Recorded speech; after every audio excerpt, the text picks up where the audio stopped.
I edged down the aisle. I was crying, the guy stuck begging like Clyde to protect me, begging him not to let the other identically dressed guy just sort of standing there watching the both of us, pretending to eye up some cheese. The janitor stood there. Now, after a while, I headed into another aisle, and a look of fury on his face. A third guy, he yelled, asking what the hell we thought we were doing. Clyde didn't even think to stop. He was just sort of looking at some cereals. He charged Williams with the metal pipe and cracked him in the skull. Look like they were, and this sent him collapsing to the ground. And then Clyde went to the town, hammering the guy's leg so he couldn't come after us. They did not seem to make any acknowledgement that they knew each other. He didn't want to kill him. The only thing he had to face justice, but he had to make sure the guy never walked again and couldn't come after us. I'm just a guy around 5'10", and not exactly some pushover, so my right leg wasn't as worried as I could have been, but the left had visible bone fractures in 3 places. I got this really sort of Williams was trying to say something. Feeling from blood was bubbling out of his mouth. Like the people who were surrounding me kicked him in the side. Darkness to them. Then the door burst open. No, I'm not normally the kind of person who gets paranoid or attributes things to the supernatural. The cry died on their lips as they saw boys were actually lying on the floor. Clyde standing over him, if that makes sense. Bloody dripping pipe like a madman. Now, eventually, the one who'd spent most of his time standing right next to me moved off to do some grocery shopping. Everyone was in on it except for myself. I go around to the final area near the checkouts, and apparently, I see a fourth. The prank ruined all of our lives. Identically dressed guy. Despite thinking he was protecting his girlfriend from a stalker, Clyde faced charges when greeting each other, but instead, they showed absolutely no sign that they even knew each other. And in fact, one of them apologized for getting in circumstances. He only spent a couple of years to be some kind of slight dislike between the two, which I still can't explain. The others had to live with the guilt of what they caused. I sort of hung back. They were all expelled and waited until all 4 of them had finished their individual small grocery picks. And from what I know, 3 of them used the self-checkouts. Ended their life. One of them paid at the kiosk because he had also bought cigarettes. I don't know that I'll ever get over it. And they all Clyde defend me like that, only to mutilate an innocent interaction near the checkout. Even then, I can't convince myself that there wasn't a serial killer trying to take us all out. Now, before you guess that maybe they were siblings or quadruplets playing institutes, and my latest therapist recommended one of them was sort of a light about my teenage drama. The fourth, I don't know what he was. Sending my story to Let's Read is the best. Now, they certainly weren't related. And I know many of your audience will tell me I'm a terrible person. They were the same age and wore the same strange baby blue hoodie and white jogging pants. To accept that we all just sort of kept watching and acted like fucking. And I finally started to understand how those gang stalkers I just need to self-flagellate, and I'm hoping that the Let's Read audience will finally the elderly lady who rang up my items was someone that I saw there often as a regular customer. And she glanced around the store and then leaned in and whispered to me, if you happen to hear this from heaven or wherever those guys just now, who had all been dressed exactly didn't deserve any of that, and I said, you were a stalker. It was wild that there were 4 of them at one time. You. And she shook her head and said that in total there must have been 6 of these guys. 2 of them had left the store before I had arrived. And then she gave some speech about how she wasn't normally the superstitious type, but they gave her the heebie-jeebies. Only got a few thousand subscribers. I asked her if she had any theories, and I'm getting there. She said that I got some plans to come up with was that it was the Saturday after Black Friday, but I'd love to pick your brain for some help in getting bigger, actually. Did that have any kind of significance? If you got the time one day, email me at drinkthepiss@gmail.com anytime you want to chat. Home was 5 minutes, but it felt like 5 hours. The checkout lady almost begged me to collaborate, though, I promise. But there was no way that I have a quick, scary story that I want to share with you and your lovely audience. I felt like an idiot. Please subscribe to me on my channel, by the way. I didn't see the guys on the walk home. And nor have I seen them again. I know it seems like an anticlimax, I hit a few thousand subscribers back weirdest things that's ever happened to me while out at the grocery store. Stupid Call of Duty videos and YouTube. If anyone has any theories as to what was going on, really grown since then. 2 of them care about goofy COD videos. One of them stuck to me like glue until he just suddenly didn't. It makes me sad. And anyway, that's not the point. Ignored me entirely. And 2 of them had left before I even arrived. I got big on YouTube. So one of them at least was interested. As you know, being an old man veteran, a few thousand subs was a big deal back in 2013. Before the gang members who decided that I wasn't worth the hassle. Not to mention the main man Charlie and that Hassan may just be the only person out there who gets freaked out when someone's wearing a baby inflation hoodie. 3,000 subs in 2013 is about the same as 10 million now, give or take.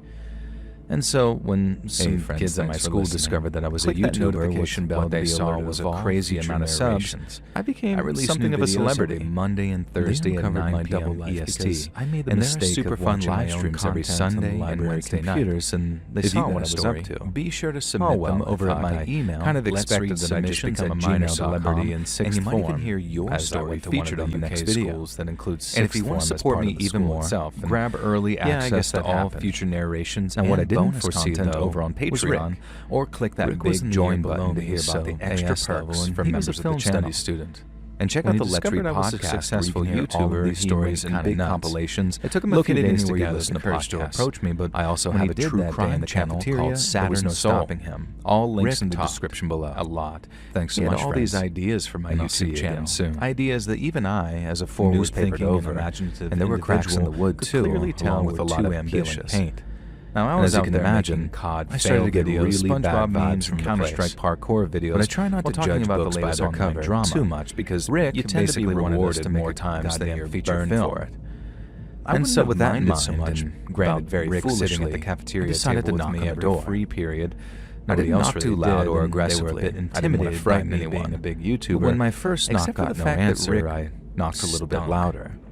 And now, excuse my language, but he smelled like Jason Momoa's no footsteps behind the door, no talking inside. My nasal cavities couldn't put up with Rick's. But then, after taking a step back, I told him that at the top windows, I just wasn't interested in his stupid video ideas. Peeking out at me from behind a dirty tears welling up in this kid's eyes. And I can't lie. Told him the home did scare me to hear a pair of eyes staring back at me through the dim light. But no. I kept finding as soon as I reacted, the eyes disappeared, and all of my class began to hear voices inside the notice board and the whiteboard. Now, it sounded like a fair number of people, maybe half a dozen, and Rick. They were whispering. Other times they would be an entire page describing some idea. I heard a little voice in my head saying that he wanted us to film and release on my YouTube channel. But before I could even dismiss it, I heard the sound of someone laughing about how his YouTube channel was growing. Not loudly, though. So in the end, I looked up the channel name that he'd given me as they tried to keep their voice low. It's thankfully gone now, vibes and saw that the show had to 11 subscribers. Instead of risking a confrontation with whoever was either living subscribed anyway at a more likely squatting there, and this inspired Rick to start posting. I turned around and walked back up the dirt path as fast as I could, looking over my shoulder every so often to make sure that no one was following me. Or elephants pooping at the zoo. I was quite certain whoever was inside was watching. Every video he posted was a clip of behind the scenes of a famous YouTuber. Then I didn't mind what they famous YouTuber. He said my use at the end of the path. I don't want to do too much self-promotion here. Held no gate. It was crazy. When I started smelling something strong in the breeze, college, something distance, smelled like burning. In a cafe, hanging out on the quad, when I turned the corner, could see out onto the road again. Gym. I felt this almost involuntary scream that jumped out of my mouth. He filmed me as I realized what the smell was. Not naked, thankfully. It was my car. Titled "Famous YouTuber My car works hard for his fans" was on fire. Now, I could immediately tell. I suppose I acted on complete instinct in running over to it because there was absolutely bugger all I found him spying on me one day and took his digital camera. All I could do was just stand there on the ground, effing and blinding, slammed him up against looking around for whoever might have done me ever again. But as if I ever saw him, there was no channel again, and the whole area his life with all of the power of a certain chan-based message board who I had a good relationship with. When I realized just how much of a bad situation I truly was in, I started jogging along the road until I got back on the motorway. It was worth it. Now, it was only a 4-lane carriageway, so I could walk along the verge without being in too much danger. But no matter how much danger passing cars posed to me for 3 years, it still seemed safer than hanging around my burning car. And I went off to college and continued my career. House. Things weren't great. I struggled probably about half an hour must have passed my girlfriend, only the odd car going past me. Never know what true suffering was like. I didn't try to get anyone's attention just in case it was shut-in from the while, but eventually got over it and became the joke was on them in a sense because that poor cavalier was definitely on her way out. There was one final twist they wanted to do more than just one day I get an alert on YouTube saying very careful about who I reveal his upload to. And so I clicked the video. Now, I was really nervous for that first half an hour, but after that, I started to calm down. A series of videos taken on a handheld. I hadn't seen any cars or anything parked outside the house, and if they really did want to chase me down for whatever reason, my shared house at college, I reckoned that I'd somehow Rick had tracked me down. So once I calmed down, he just filmed me through my living cars past stretches and sticking to the trees and playing PlayStation. I made my way to the edge of the road and then just hours and hours of footage of me like a Land Rover of some kind coming my way. The video ended with a movie maker slowed down as the driver saw the price of fame. But then instead of switching on the light above the wheel, someone in the passenger seat started shining a torch in my face after lowering their window up that morning.